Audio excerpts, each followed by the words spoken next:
आज की वीडियो में बैक टू बैक अच्छी खबर लेकर आया हूं आपके लिए। मतलब ये वीडियो अगर आपने पूरी देख ली तो देश का हैप्पीनेस इंडेक्स बढ़ जाएगा। अभी मजा आएगा ना भिड़ो। भैया इंडियन क्रिकेट को लेकर बहुत जबरदस्त रिपोर्ट आई है, सुनकर मजा आ जाएगा आप लोगों को। जब जंतर मंतर पर धरना दिया जा रहा था और ये कहा जा रहा था कि धर्मेंद्र प्रधान का इस्तीफा हो जाना चाहिए, तो मीम की भाषा में ही सही या फिर हंसी मजाक में ही सही, लेकिन वहां पर ऐसी भी रीलें बनाई गई जहां पर यह कहा गया कि एक बार धर्मेंद्र प्रधान का इस्तीफा हो जाए उसके बाद सी जनता पार्टी को अजीत आगरकर की तरफ फोकस करना चाहिए या फिर टीम मैनेजमेंट से जुड़े लोगों का भी इस्तीफा डिमांड करना चाहिए, क्योंकि टीम इंडिया की क्रिकेट अच्छी हालत में नहीं है। ऐसा कुछ लोग वहां नारे लगा रहे थे। पुराने खिलाड़ियों को रिटायर करवाया जा रहा है और नए खिलाड़ियों में से कोई अच्छा ढूंढ के लाया नहीं जा रहा। टीम आयरलैंड से भी हार जा रही है, ऐसे में इस्तीफा तो होना चाहिए, ऐसा लोग वहां कह रहे थे। अगर आप भी यही डिमांड रख रहे थे तो आपके लिए खुशी की खबर है दोस्तों, हो सकता है आने वाले टाइम में BCCI chief selector Ajit Agarkar का इस्तीफा ले ले। हेलो, इतनी खुशी मुझे। जी हाँ दोस्तों, वैसे तो अजीत आगरकर के बहुत सारे सपोर्टर्स भी हैं और ऐसा नहीं कि अजीत आगरकर ने सारे फैसले गलत ही लिए हैं। अभी थोड़े दिनों पहले टीम इंडिया के फैंस इसलिए खुश हो रहे थे क्योंकि आगरकर ही थे वो जिन्होंने शुभमन गिल को वर्ल्ड कप से ठीक पहले उनके वाइस कैप्टन होने के बावजूद हटा दिया था। लेकिन विराट कोहली और रोहित शर्मा के फैंस को लगता है कि इन दोनों के ऊपर जो तलवार लटक रही है इसका बहुत बड़ा कारण चीफ सिलेक्टर अजीत आगरकर है। बाय द वे, जिनको ऐसा लगता है उनको शायद गलत भी नहीं लगता, क्योंकि एक लेटेस्ट न्यूज रिपोर्ट ये बता रही है कि शायद आगरकर ही थे जो ये नहीं चाहते थे कि रोहित शर्मा वर्ल्ड कप 2027 खेलें। ये तो लेटेस्ट न्यूज है। जी हाँ, न्यूज रिपोर्ट वैसे तो ये कहती है कि इंडियन क्रिकेट को चलाने वाले ये कतई नहीं चाहते कि रोहित शर्मा 2027 का वर्ल्ड कप खेलें, लेकिन यही न्यूज रिपोर्ट ये भी बताती है कि बीसीसीआई को ये बात बताने और उनको कॉन्फिडेंस में लेने का काम एक चयनकर्ता यानी सिलेक्टर नहीं किया था। अब यहाँ किसी चयनकर्ता का नाम लिया नहीं गया, लेकिन लोगों ने यही कयास लगाया, गेस किया कि ये चीफ सिलेक्टर अजीत आगरकर का काम हो सकता है, क्योंकि मीडिया में उन्होंने कई बार रोहित शर्मा और कोहली के खिलाफ दबे लफ्जों में बयान दिया है। न्यूज रिपोर्ट ये बताती है कि रोहित शर्मा से भी पूरी बात कर ली गई थी और इसीलिए इंग्लैंड के खिलाफ जो दूसरा वनडे हुआ उसके बाद एक खबर आई कि रोहित शर्मा का लॉर्ड्स में तीसरा और आखिरी वनडे होगा। जी हाँ, उनके करियर का लास्ट वनडे मैच। लेकिन जब इस खबर पर बैकलैश आना शुरू हुआ और फैंस ने सोशल मीडिया पर गर्दा उड़ाया, तब बीसीसीआई को थोड़ा सा डैमेज कंट्रोल करना पड़ा और इसके बाद बीसीसीआई सचिव का ये बयान आया कि रोहित शर्मा कहीं नहीं जाने वाले और वो हमारे आगे की प्लानिंग का हिस्सा है। झूठ बोल रहा है। हालांकि हमने आपको तभी ये बात बता दी थी कि बीसीसीआई की तरफ से ये जो बयान दिए जा रहे हैं ये एक तरीके से डैमेज कंट्रोल है और ऑलरेडी बीसीसीआई ये मन बना चुकी है कि यशस्वी जायसवाल को मौका मिलना चाहिए। लेकिन फिर लॉर्ड्स वनडे, जिसको रोहित शर्मा का आखिरी वनडे बताया जा रहा था, उसमें रोहित का शतक आ गया और सारा गणित पूरी तरह से पलट गया। अब ऐसा सुनने में आ रहा है कि सिलेक्शन कमेटी के कुछ लोग अभी भी ये मानते हैं कि रोहित शर्मा के होते हुए हम 2027 का वर्ल्ड कप नहीं जीत सकते। लेकिन बीसीसीआई ने अपने सुर बदल लिए हैं और वो रोहित शर्मा को सेंचुरी के बाद ड्रॉप करके बिल्कुल भी सोशल मीडिया बैकलैश नहीं चाहते हैं। हेलो, ये बड़ी अच्छी बात कही आप। अब कुल मिलाकर बात ऐसी है कि रायता बुरी तरह फैल चुका है। पहले खबर आई बाहर की लॉर्ड्स वनडे रोहित शर्मा के करियर का आखिरी मैच होगा। उसके बाद जो सोशल मीडिया पर त्राहिमाम मचा, तो बीसीसीआई सचिव ने जो बयान दिया कि रोहित शर्मा अभी भी इंडियन टीम की प्लानिंग का हिस्सा हैं, वो उन्होंने बिना टीम मैनेजमेंट में किसी से बात करे दिया था, ऐसा बोला जा रहा है। यानी बीसीसीआई ने ऑफिशियल स्टैंड लेते वक्त कोच या सिलेक्टर से बात करने की जरूरत नहीं समझी और अपने मन से ये बात मीडिया को बता दी कि रोहित शर्मा कहीं नहीं जाने वाले।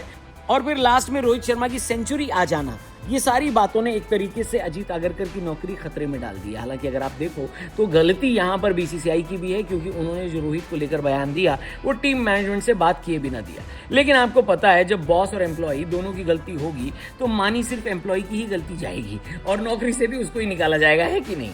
बात तो सही है। यहाँ पर हम आपको एक और बात बता दें कि इससे पहले तक अजीत आगरकर की जॉब पूरी तरह सिक्योर थी। इनफैक्ट आगरकर का चीफ सिलेक्टर के तौर पर जो कार्यकाल है वो अगले महीने यानी सितंबर 2026 में खत्म हो रहा था, लेकिन बीसीसीआई इस कॉन्ट्रैक्ट को एक्सटेंड करके अगले साल जून 2027 तक ले जाना चाह रही थी। यानी अजीत आगरकर अगले साल तक भारत के चीफ सिलेक्टर बने रहने वाले थे। तब तक 2027 वर्ल्ड कप के लिए क्या टीम होने वाली है और क्या प्लेइंग 11 होने वाली है, ये ऑलमोस्ट डिसाइड हो चुका होता।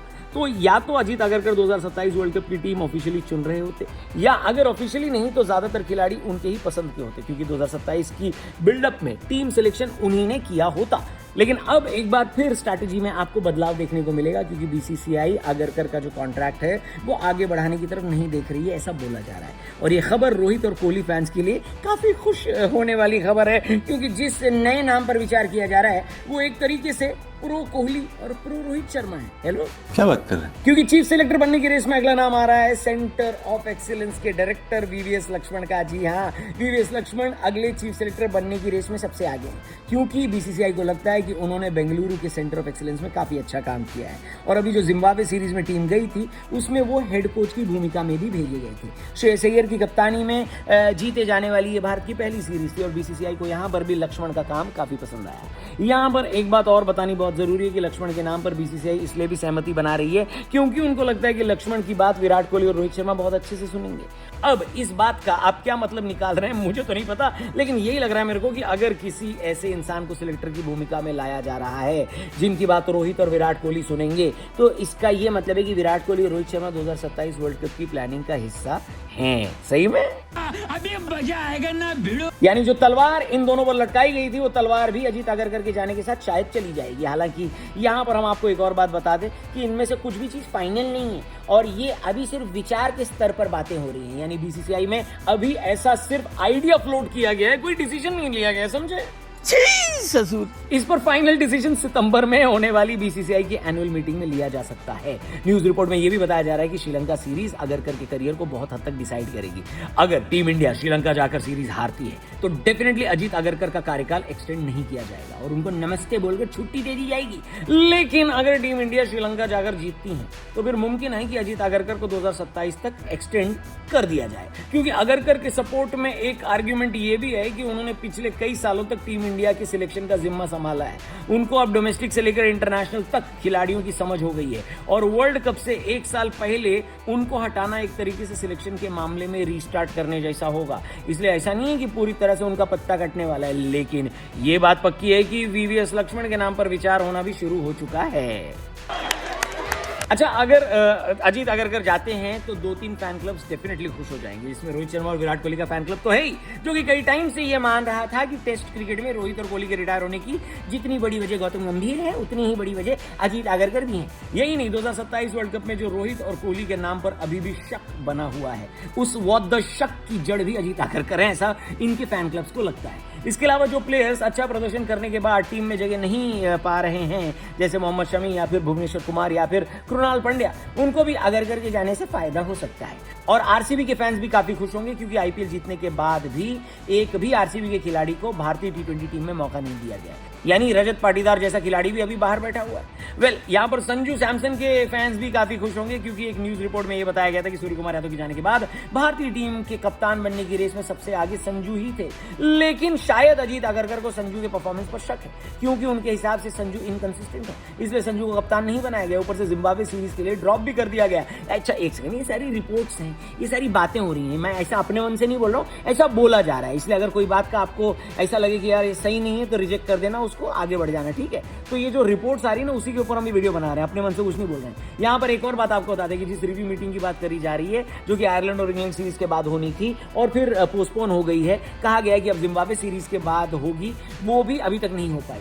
और खबर आ रही है कि अगले महीने जो बीसीसीआई की एनुअल मीटिंग है, या तो ये रिव्यू मीटिंग तब होगी या हो सकता है कि ये मीटिंग ऑनलाइन हो जाए। मीटिंग न होने की वजह बीसीसीआई सचिव देवजीत सैकिया की बीमारी बताई जा रही है। रिव्यू मीटिंग जिम्बाब्वे सीरीज के फौरन बाद होनी थी, लेकिन देवजीत जी की तबीयत खराब हो गई ऐसा बोला जा रहा है और फिर श्रीलंका के लिए हमारी टीम निकल गई। लेकिन ये मीटिंग अब ऑनलाइन हो सकती है और हो सकता है श्रीलंका से इसको कोच गौतम गंभीर भी ज्वाइन करें। याद दिला दूं, आयरलैंड इंग्लैंड का जो दौरा हुआ था उसमें 10 में से 8 मैच टीम इंडिया हारी थी। एक मैच बारिश की वजह से धुल गया था और सिर्फ एक मैच में टीम इंडिया को जीत मिली थी। गजब बेइज्जती है। अब आप मुझे बताओ, क्या ये जो खबर हमने आपको इस वीडियो में बताई, सुनाई, समझाई, उससे आप खुश हो? क्या अजीत आगरकर अगर टीम इंडिया से चले जाएंगे तो टीम में बेहतर सिलेक्शन होंगे और डिजर्विंग खिलाड़ियों को मौका मिलेगा, या फिर आपको लगता है कि वर्ल्ड कप से एक साल पहले इस तरीके के चेंज नहीं होने चाहिए, नहीं करने चाहिए?